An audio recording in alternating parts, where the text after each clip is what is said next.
backlash on Monday morning. I know, right? It's the worst thing when you come to your desk and there's some email and you can see how long the email is and they've copied specific people. Email stuff I can deal with. When it's like, Crystal, can I call you now? I'm like, okay. I really did something terrible. But yeah. Oh man. So do you guys use aliases? Hello and welcome to episode 3 of Curating Dreams, a Creatives podcast. Thank you so much for all the feedback we've received in coming weeks. And keep the emails coming.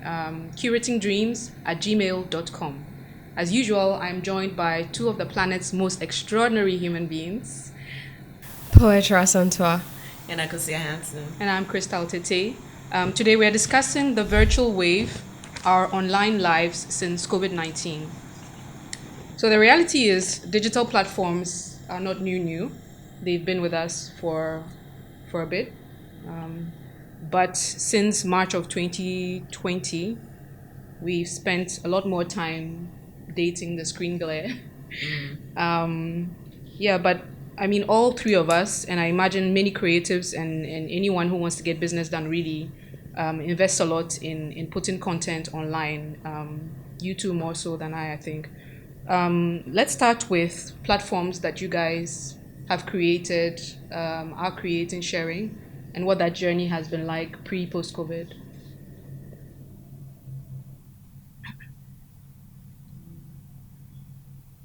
Okay. All right, then I'll go first. Yeah, help us.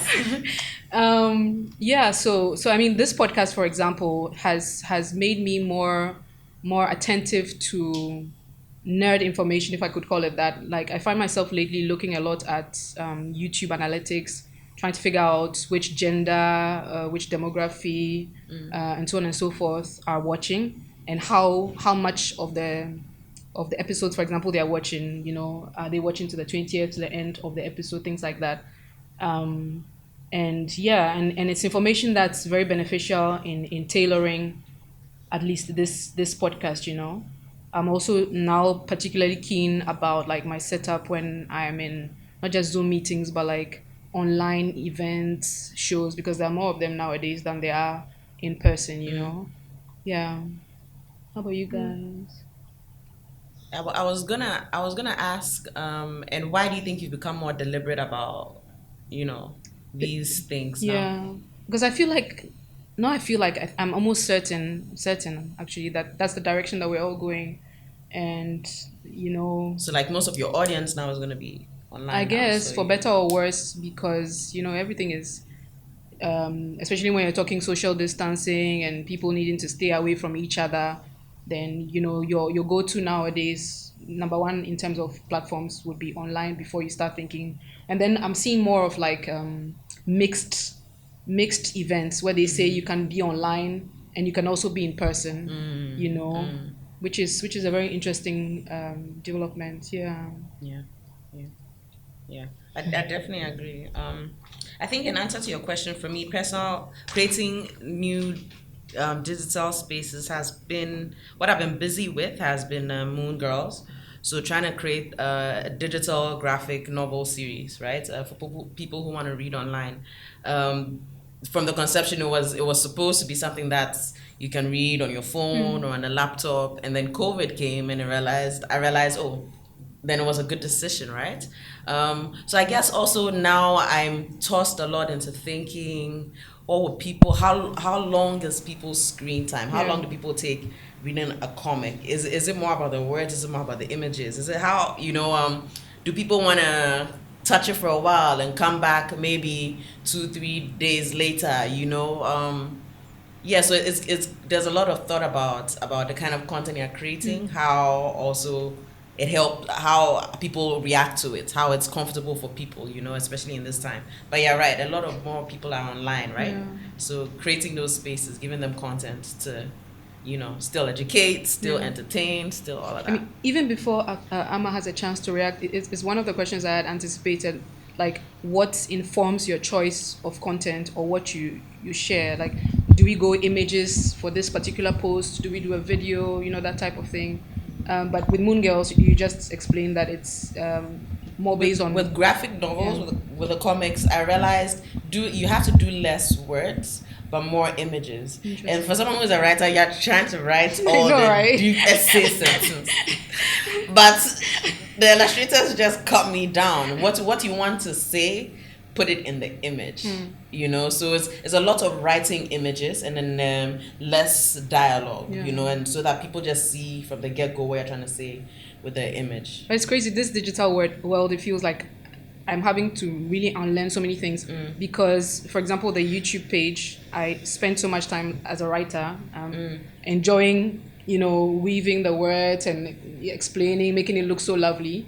And then Amma says to me, nobody really pays attention to the description. Put like as much as you can in the title. Yeah. So then you just move to, Yeah.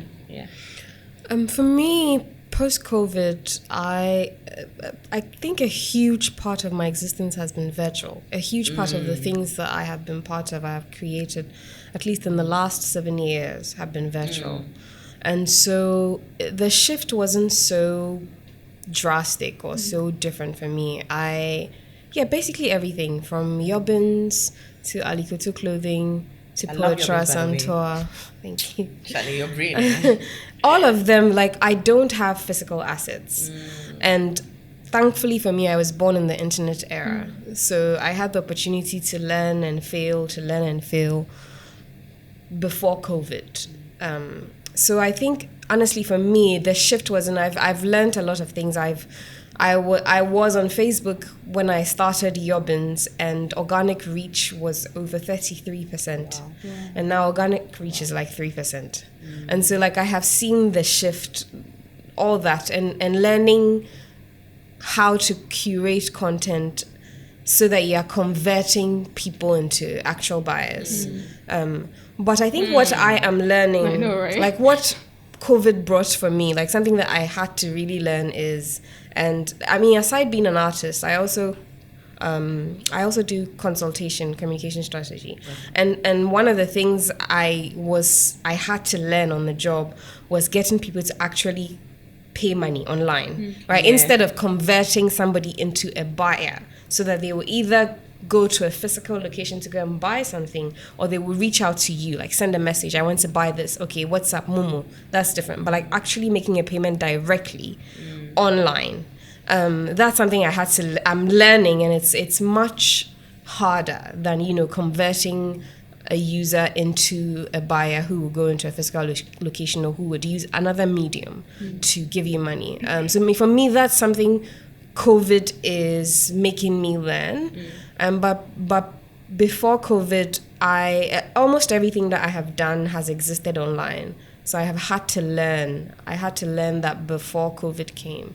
With this, how have you? So what is like your clay? What do you have to study then? Do you have to study the data of people who come on your pages? Algorithms and things like that. Yes. So I have to. How do you convert a user to a buyer? Yeah, so I have to. You have to do a lot of experimentation.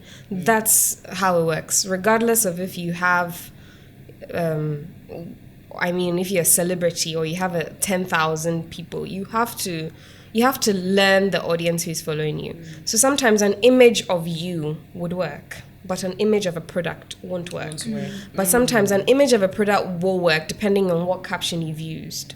Or sometimes an image, people will flock you, see engagement, but you won't see the engagement convert into something. So it takes experimentation. It takes just experimenting with different, there's no magic. You need to, even if you're experienced, you need to,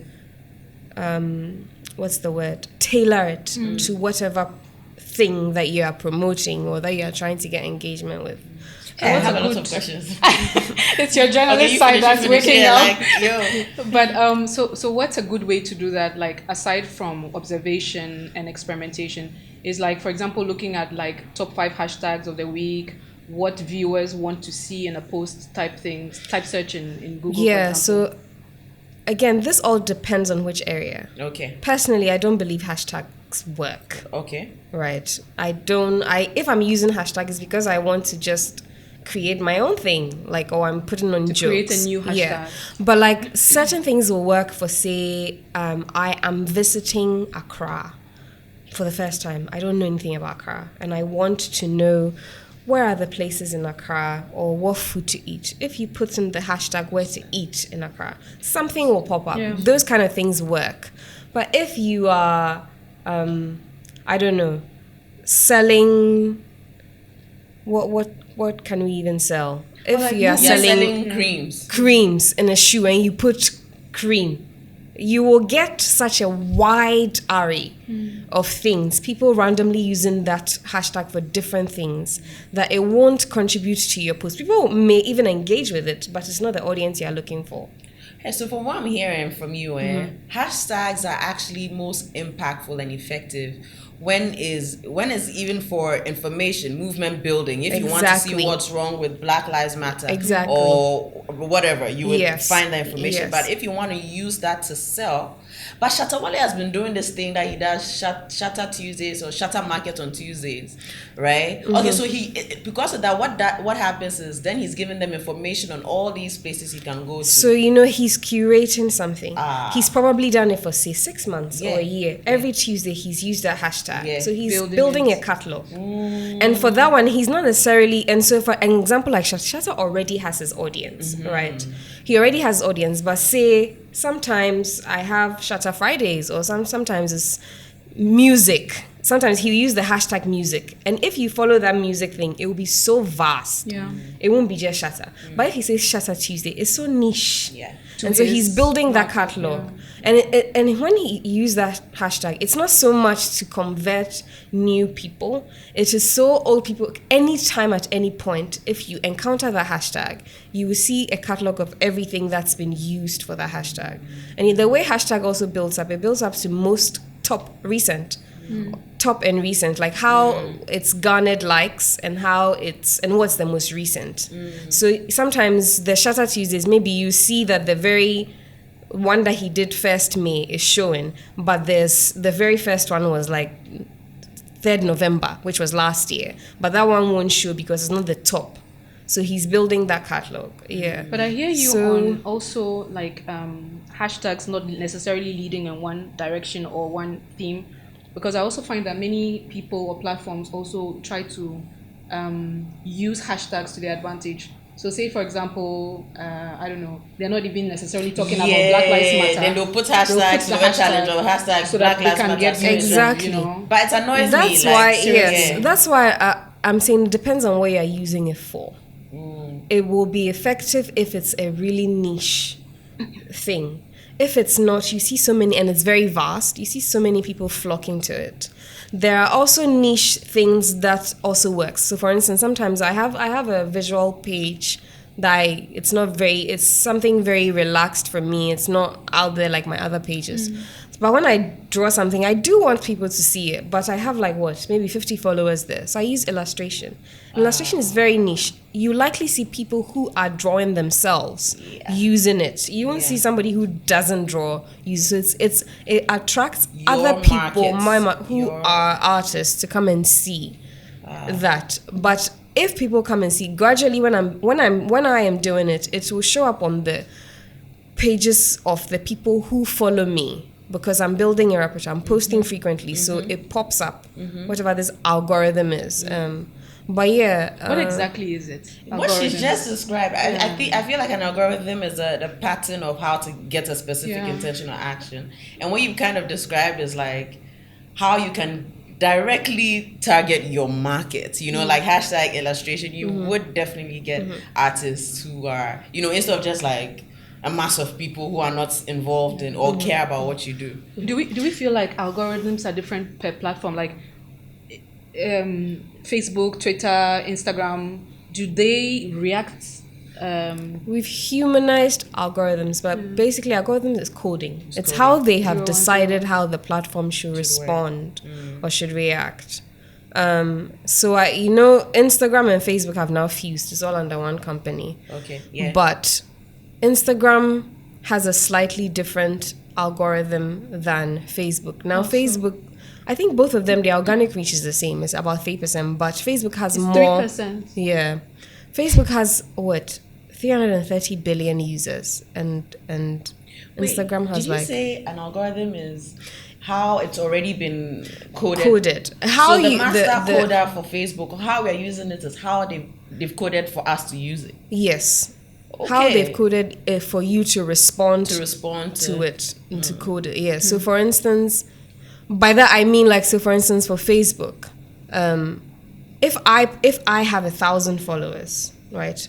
They have done it such that now organic reach, only 3% of my users will see it if I post. However, if I do ads, more people, and I specify that I want maybe 50%, how I put in, again, so you are putting in the parameters, that's also algorithm. Okay. That's coding. So algorithm is just really coding. Like I said, it's you. And is a user allowed to also be part of creating that Yeah, algorithm? but you pay for it. That's ads. Yeah. So that's what we pay for. Yeah, that's what we pay But what's for. your experience like with ads? Have you done ads first of all, and do you feel like you got your money's worth? Yeah, I've done I got a lot of attention. I don't know. I don't think I really focused too much on how I translated that attention to whatever. You know, I don't know. But like, if you looked at like a post, a organic post, and then a paid post, is there like a significant? There's a significant gap depending on and it's also like she said. It's sometimes some people want specific types of images. Some people, I realized the celebs working with the music people, the artists, their followers need to see their face. You know, every day. Sister Debbie has to definitely, because that's what comes with her type of page. You know, you realize there will be less followers when she posts just words or something else by her image, and then someone else like a poet, they want to see your words if you post something else. I don't know if that also then imprisons us on how we, because I've gotten a lot of fight at work. Am I monetizing, am I translating, all of this, and so all the things you're saying is just making me think. But sometimes I just want to be me. I know, right? And I find that on that subject, I find that like sometimes I'm posting my more serious but artistic stuff that in my mind, when I visualize it, I'm like, gosh, everyone should love this. And then I have like a major heartbreak when I've posted it, and there's like sometimes zero reaction. So are you posting for the reaction, or you're posting? No, I'm not. But it's interesting, the reaction, right?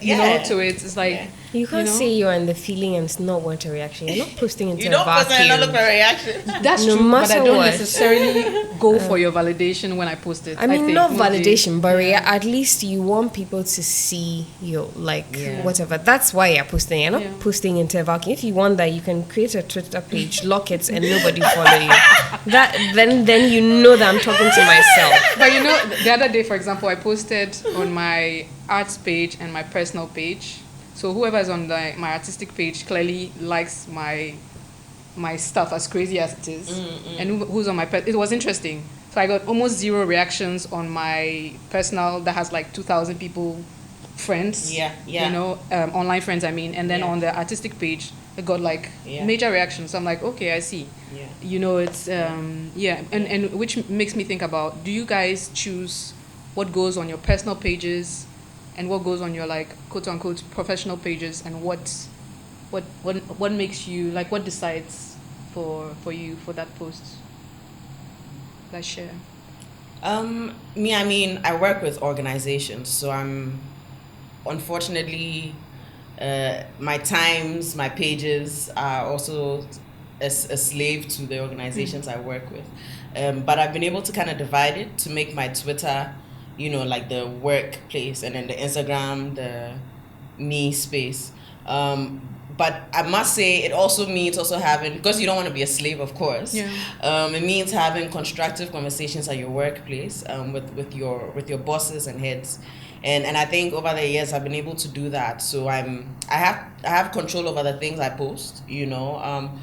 My LGBTQI activism is not what my organizations would allow me to do on their platform, but on my Twitter platform, which is still even a workspace for them, I can still do it. But I realized with algorithms, because my Twitter is my YFM, when I post my activism stuff, women's rights, violence, LGBTQI, I get less reactions. But when I post, Wild Lounge is coming up, or then I get more of that, you know. And then when I post, it's yeah. But it's great that you've had that conversation with the organizations, bodies that you work with, because I find sometimes that, like, for example, I work with and for a number of such institutions. You have conflicting views on very important issues, you know, and you wonder how much of what you really want to say you can't say without backlash on Monday morning, you know. Yeah. But yeah. Backlash on Monday morning. I know, right? It's the worst thing when you come to your desk and there's some email and you can see how long the email is and they've copied specific people. Email stuff I can deal with. When it's like, Crystal, can I call you now? I'm like, okay. I really did something terrible. But yeah. Oh man. So do you guys use aliases, acronyms? No, I don't. Pseudonyms? I started, and then even those pages I just did, I think I just wanted, like, these are all the faces of Akosua you're gonna see throughout her life, you know. So I actually mainstreamed Akosua Hanson. Poetra, you have Poetra and you have Asantewa with 1 A. Yeah, I love that. Yeah, I love that. It made me remember how to spell your name. God damn it. That was and so assume smart. it's spelled often enough. Yeah. I always spell it with a double A. Yeah, that's because Ghanaians know it's Asantewa, so they spell it that way. But yeah, I did that because, like, I'm not tied to an organization that I work for, but I'm tied to organizations that I have founded or co-founded. Yeah. And, you know, the thing about social media is, yes, the algorithm, blah, blah, blah, but you have control over your audience. And to have control over your audience, you have to feed them content, right? Teach me. I don't have control over my audience, so Charlie, I'm there. Why FM says this?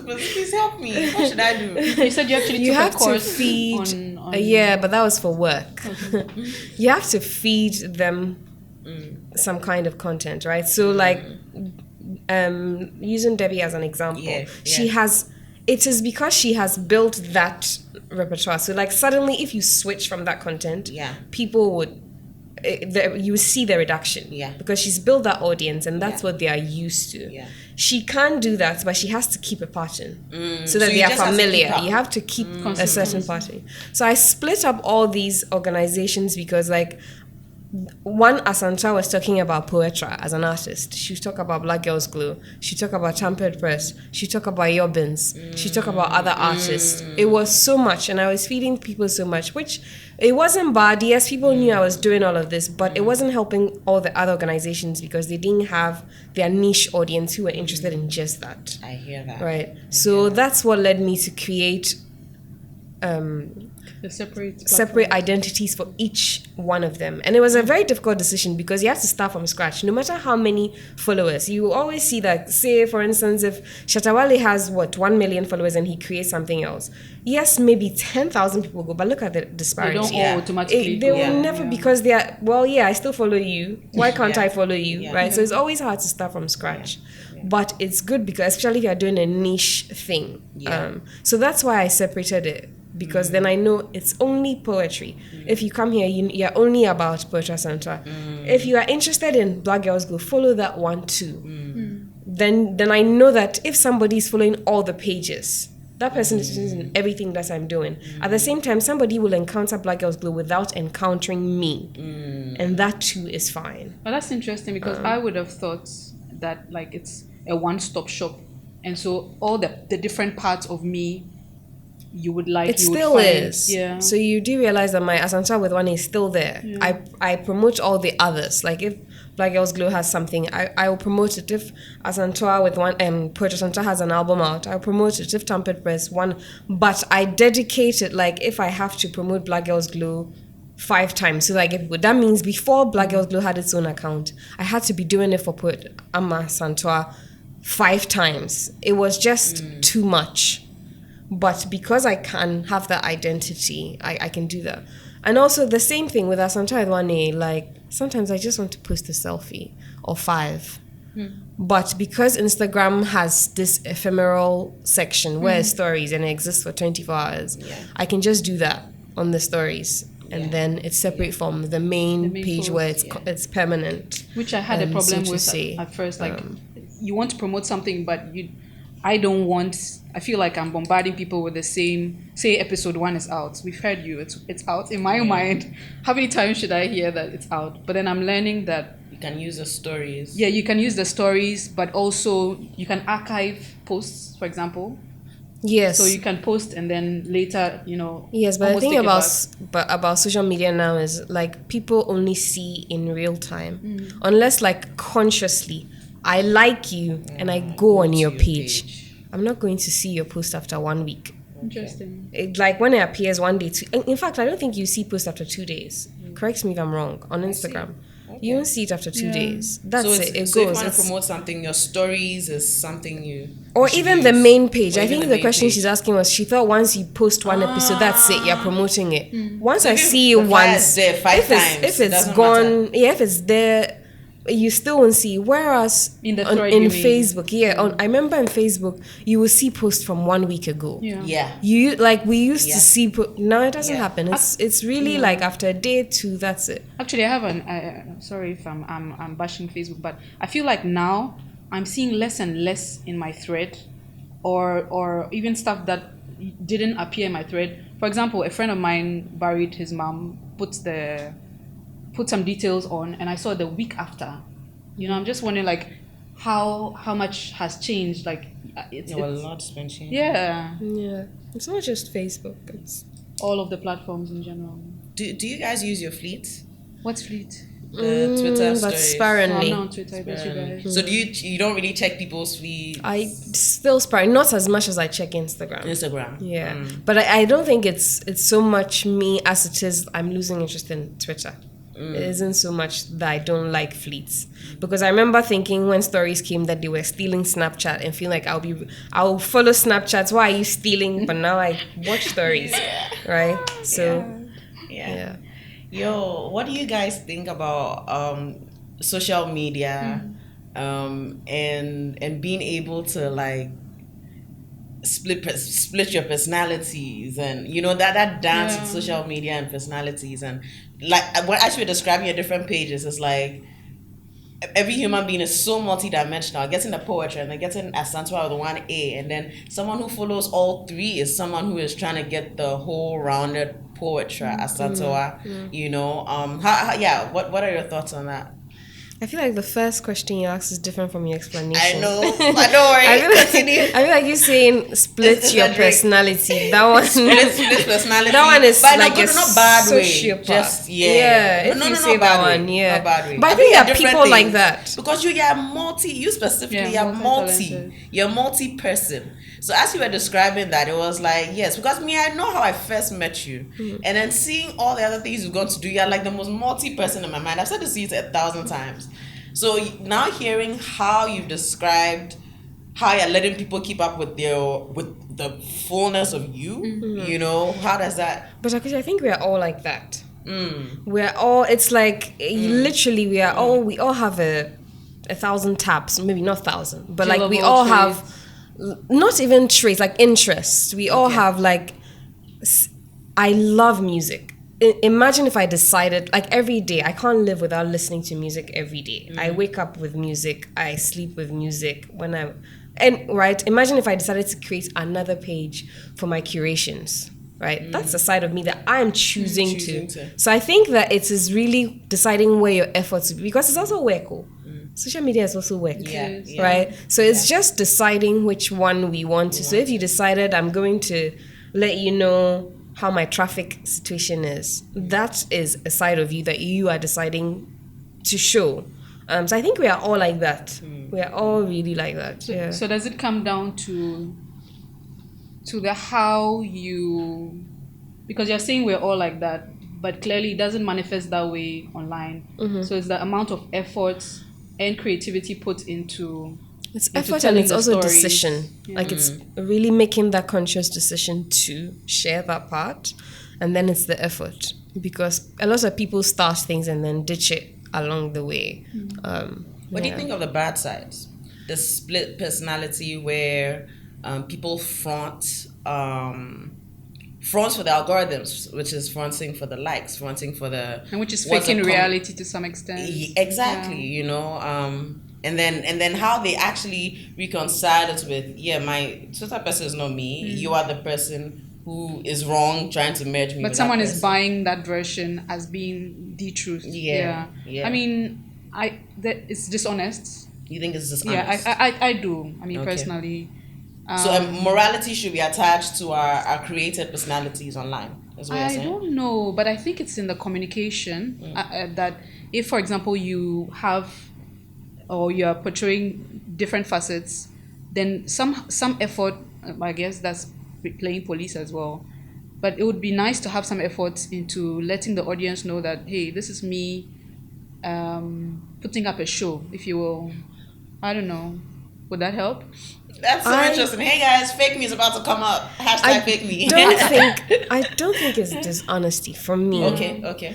I think you know what we Ghanaians would say is true colors, and specifically with Twitter, lot of I'm sure actually, you know, a lot of arguments have happened. Like you see a Twitter person or somebody online being very hateful, very mean, and then other people will be defending and saying, well, he's not like that in real life. Okay, so this Twitter is not real life. It's still I really it's still think trauma it's still I think really that I don't want to say disconnect because it's also a version of communication, that the virtual life elevates confidence. It elevates confidence, and it also like there's this, it's unhinged. It's not like I'm in front of you and I can directly physically interact with you. Like that feeling of it's just the screen and me. There's so much that I can. It broadens the horizon for a lot of things, including manifesting bad behaviors or like heightening bad behaviors. And so I think people are like that, or and it's just amplified. And that whole in real life I'm not like that, is just, it doesn't even make sense to me. So that's interesting. Like taking away the inhibitions trolls. for people. So have any of you like experienced trolls and trolling or a while ago when I was being hit by serious online trauma? I have, and I was a talkative back in the past. I talked a little bit too much, and I was also, what's the word? Provocative, I guess. So I have the best of us have to start that way on Twitter. So I have received some serious trolling and Twitter fights that have even moved on to physical. Not physical fights, but like physical confrontation. Should I? But and how do you deal with it? The same way that I dealt with it online, which is why I say that I don't believe when people say they are not their real lives. Like for me, how I will talk online is how I will talk to you in person. Maybe I will stutter or I will slow down, but it's still the same thing that I will say. But the same way that I did head on. Yeah, but it's interesting. There are some also who, let's say, for example, friends in real life, but get more antagonistic virtually. I don't know if it's to play devil's advocate, but then they would come at you on something that you've said online, and then, like, if we meet over coffee or something else, they'll just be like, How did you deal with that? Did you speak to the person in real life like, yo, Charlie, what's up? Why can't you? I just find it awkward, and I just be. So you never confronted them in real life, in person, like you talk to me different. If it's continuous, because sometimes it's a one comment type post. Okay. But if you see like it's like I'm reacting, you're reacting, then just pick up the phone and be like, Charlie Jack, why today? What's up? You're coming after me, But but going a little off, like there are two questions in my mind. The one being, we're so into the virtual, and so is the rest of the world. But how much of people, of the young ones, especially in like West Africa, have access to I know pretty much everyone has a smartphone, but going as deeply as we are with creating platforms and so on, Yeah. No, not pretty much everyone. I think we are We're are in a privileged- bubble, Yeah. which is not necessarily bad. I think the last I checked, 30% of Ghana's population is online. I have to cross-check this information. I'm not sure how. Maybe a huge percentage have phones, but only 30% have internet, like are active on the internet. I think that population will be wider even for maybe a WhatsApp, but not necessarily social media like Facebook. But is WhatsApp, by the way, considered a social Oh, media? yes. Yeah. Yeah. Mhm. Yeah. Because we can create groups and do all kinds of things on it. Yeah. So we take it for granted, but like, how do we start? If I want to start a platform, step by step, what do I need? The question again. If I want to start a platform or a page, I need a name first, and then what next? Oh, I think even if it depends on each platform. Each platform has its own guidelines. You see what you want to. I would say Facebook is the most dissected. Like if you want to start a page on Facebook and it's say a small business, they'll ask you, is it a service? Is it a product? Is it an extension of a physical store? They have all these questions. They've really done their research because they got the market share early. If it's an artist page, they'll ask you what kind of artist, etc., etc., etc. So I think the steps kind of just take you through. Setting it up isn't difficult. It's maintaining it that is. So I think setting it up is something that you have to be like close to the interface to kind of go through. But Is it worthwhile dreaming of a platform, creating a platform? I'm using the word platform and confusing myself. Creating, like a Facebook, and then knowing that you are totally in charge of the algorithms, and so on and so forth. I feel like sometimes we're at the mercy of I'm existing. not sure I get the question. You mean creating something on an existing platform? No, building one. Building your own, say, Is this a Facebook. worthwhile dream? That's a lot of work. I don't have the expertise. And like we underestimate how powerful these tools are. Even you building your own page is not small. How much more? One, creating an app, letting new users trust you enough to say, I'm downloading this app, I'm coming to create my existence on this app. It's. But I'm thinking of it from the sharing of information perspective, that if you're constantly at the mercy of someone, mercy.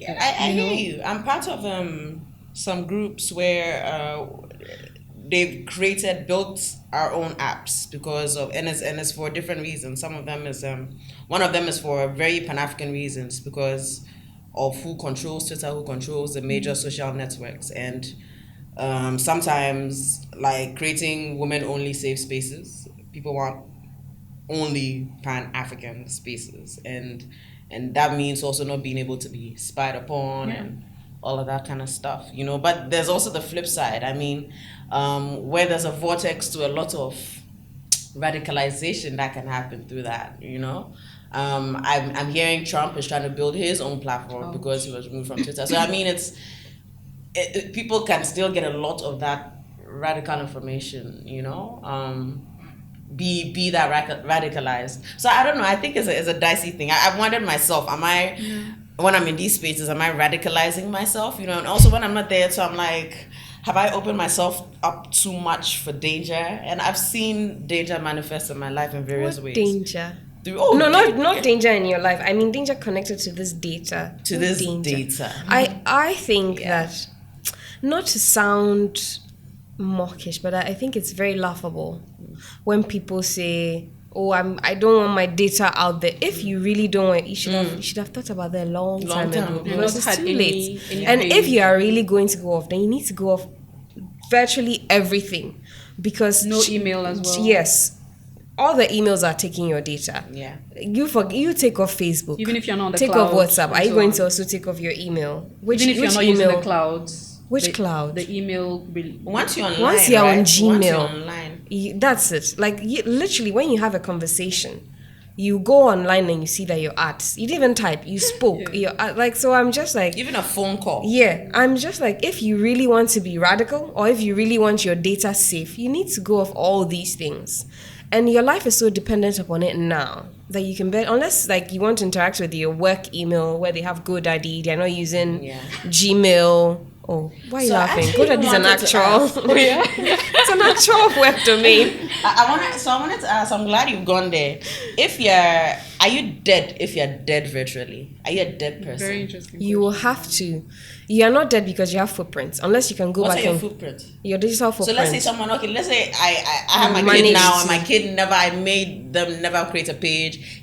Now Yes, she's 10, 25. yes. That means she's Nothing. dead to the world. Virtually. Virtually. Yes. But also But it you means need she to shouldn't be go and very be careful, having because that means it's not speeches just or whatever. you who's curating it. Uh-huh. It is Other people. everybody else, because you're not the Everybody. only So one. she goes for a who's- party, someone takes a Right. picture of them, posts it online. I know someone Uh-huh. who somehow, well, he's a programmer, so he knew the implications of this a long time ago. Did not join Facebook. When he joined Twitter, he created new identities before. This was like years ago, 8 years ago, before he joined any of them. So there's no record of him. The only thing, his name is online because his school published their graduation, students who had graduated. So if you put his name in there, that's what will come, right? So That's it's not how, just about right? It's you, not just the about what you're society, and just curating, what it's we about live in whoever. now. So for instance, if you decide we are in a matrix. and Ghana decides, okay, we have too many paper files documenting birth certificates. So if you are born, we'll record it in the cloud. That means if I search for your name will pop up. But to your question, now when I meet someone, a new collaborator, whatever, I look on Google if there's something, and there are still a number of people that have zero information, and I'm always intrigued, like, how do they manage that? It's crazy. Yeah. But we're out of time, sadly. Yeah. Great conversation. Just like wrapping up, I'm just interested, since we spend so much time and we're going to spend even more time behind the screen and with the consequences for our health, our eyesight, etc. What do you guys do to unwind or spend less screen time? How much is less screen time for us? To be honest, I don't spend less Oh screen my time. God. Yeah. If I'm not on my laptop, I'm on my phone. Honestly, that's my life. And I try to meet friends. Like, the physical is also very important. Like, no matter how much I am behind the screen, I still crave going out, concerts. I can't wait for concerts to come back in vogue. Yes, I think I also try to initiate the physical things, just so I can have that. Cherry banku in one bowl. Me there, I'm such a loner. So actually, this whole virtual world has worked perfectly for me, where I can be social, but I'm not really in there. But then I'm forced to be also do physical in-person stuff. But I guess for mental health purposes, because a lot of screen, I'm addicted to that, is to try and just find green spaces online. Green spaces meaning I really like just scrolling through like drama queens Instagram. Sometimes I actually go there, just sometimes we'll just have some, it's just the colors that's there sometimes. I follow a lot of artists on Instagram, and just like every day if I just go on my Instagram, all you just see is just different art, creative fantasy, all of that, and for me that's like, if I'm going to be addicted, I'll find green spaces, I guess. What about you? For me, and I find some days I don't have a choice. There was this day I had like a 3-hour conference, and I had to be behind the screen 1 hour prior and 1 hour after. That's 5 in a row of not moving. It's a bit much. So like I find I take breaks where I shift positions if I don't have to be on camera, or I know when I have to be on camera, I'm in that seat for that moment, and then I move. And just moving from one space to another does something mentally, like I've left that building, greenery as well. Full of moon girls. There's a lot of nice pictures, nice art. As we wrap up, Charlie, let's plug our... I'm not plugging, I'm really telling you to follow Moon Girls for the colors. But so let's wrap up with plugging. Moon Girls Live. Okay, I've done it. Moon Girls Live, Moon Girls _ live on all pages. All right. Sometimes with one name to lead you to everything. I love that. I'll lead you to the vortex. At Curating Dreams Podcast on Facebook. and Instagram, and we're out. Hey, you don't add your personal one. Oh, my personal one. You'll find me on Curating Dreams when you look hard enough. I'm there. We love you. Peace out.